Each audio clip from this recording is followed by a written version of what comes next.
நம்ம காதல் பட ஹீரோ பரத்தை பற்றி தான் இப்போ நம்ம பார்க்க போகிறோம். இவர் 21 ஜூலை 1983 பிறந்திருக்காரு.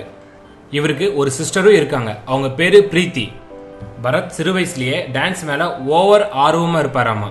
இதை பார்த்த இவங்க பேரண்ட்ஸ் பரத்தோட 11வது வயசுல இவரை ஸ்விங்கர்ஸ் இன்டர்நேஷனல் டான்ஸ் கிளப்ல ஜாயின் பண்ணி விட்டாங்க. இங்கேருந்து தாங்க நம்ம பரத் தான் திறமையை வளர்த்திக்கிட்டாரு. நம்ம பிரம்மாண்ட இயக்குனர் சங்கர் சார் டைரக்ட் பண்ண பாய்ஸ் படத்தில் நடிக்க இவருக்கு வாய்ப்பு கிடைச்சிது. இந்த படத்து மூலம் தாங்க நம்ம பரத் தமிழ் சினிமாவில் இன்ட்ரோ ஆனார். அதுக்கப்புறம் மலையாள டைரக்டர் ஜெயராஜ் பரத்தை வச்சு 4 ஸ்டூடெண்ட்ஸுங்கிற படத்தை எடுத்தார். கேரளா பாக்ஸ் ஆஃபீஸில் ஒன் ஆஃப் த பெஸ்ட் மூவின்னு இந்த படம் நேம் எடுத்துச்சு. நம்ம பரத் தமிழ் சினிமாவில் ஹீரோவாக நடித்த முதல் படம் காதலுங்க. இந்த படத்து மூலம் தாங்க நம்ம பரத்துக்கு காதல் பரத்னு நேம் கிடைச்சிது. அதுக்கப்புறம் நம்ம பரத் பல வெற்றி படங்களில் நடிச்சிருப்பாரு. நம்ம பரத் 555 படத்தில் ஓவராக ஹார்ட் ஒர்க் பண்ணியிருப்பாரு. ஆனால் இந்த படம் இவருக்கு கிளிக் ஆச்சோ இல்லையோங்க, ஆனால் நம்ம பரத்துக்கு காதல் கிளிக் ஆச்சு. ஆமாங்க, நம்ம பரத் அவரோட சைல்டுஹுட் ஃப்ரெண்டை தான் லவ் பண்ணார். இப்போ நம்ம பரத்தோட பேச்சுலர் லைஃப்பை உடைச்ச அந்த பொண்ணு யாருன்னு பார்க்கலாமா? அவங்க பேர் ஜெஸ்லி ஜோஸ்வா. இவங்க 2 பேருமே ஆரம்பத்தில் ஒரு நல்ல காமன் ஃப்ரெண்டாக தான் இருந்தாங்களாமா.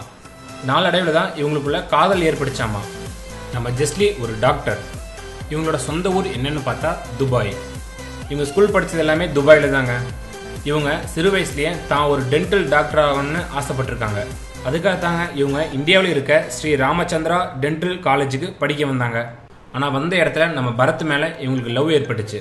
இவங்களுக்கு நம்ம பரத் நடித்த காதல் படம்னா ரொம்பவே பிடிக்குமாமா. பரத்தும் இவங்களும் அந்த படத்தை நிறைய டைம் பார்த்துருக்காங்களாமா. ஆனால் நம்ம ஜெஸ்லி ஜோஸ்வா மேரேஜுக்கு அப்புறம் தான் படிப்பேன்னு பரத்துக்கிட்ட கண்டிஷன் போட்டிருக்காங்களாமா. இதுக்கு நம்ம பரத்தும் ஓகேன்னு சொல்லிட்டாராமா. அதுக்கப்புறம் தாங்க இந்த கல்யாணம் லவ் அண்ட் அரேஞ்ச் மேரேஜாக மாறுச்சு. ஃபர்ஸ்ட் நம்ம பரத் அவரோட ட்விட்டர் பக்கத்தில் 9th செப்டம்பர் 2013 தனக்கு கல்யாணம்னு பதிவு பண்ணியிருப்பாரு. இன்னொரு முக்கியமான விஷயங்க, நம்ம பரத் ஒரு பிராமணர், அவங்களோட ஒய்ஃப் ஒரு கிறிஸ்துவ பெண்ங்க. அப்புறம் இவங்க மேரேஜ் சென்னையில் ஒரு ரிஜிஸ்டர் ஆஃபீஸில் நடந்துச்சுங்க. இவங்களோட ரிசப்ஷன் செப்டம்பர் 14, 2013 நடந்துச்சு. இதுக்கு பல பிரபலங்கள், நடிகர்கள், டைரக்டர்கள், ப்ரொடியூசர்களும் அரசியல்வாதிகளும் வந்திருந்தாங்க. நம்ம காதல் பரத் கல்யாணத்துக்கு அப்புறம் வாழ்க்கை ரொம்பவே ஹாப்பியாக இருக்குன்னு சொல்லி அவரோட சோஷியல் மீடியாவில் சொல்லியிருக்காரு. அடுத்த வீடியோ பார்க்கறதுக்கு முன்னாடி கீழே இருக்க சப்ஸ்கிரைப் பட்டனை கிளிக் பண்ணி எங்கள் தமிழ் க்ரௌட் சேனலை மறக்காமல் சப்ஸ்கிரைப் பண்ணுங்கள்.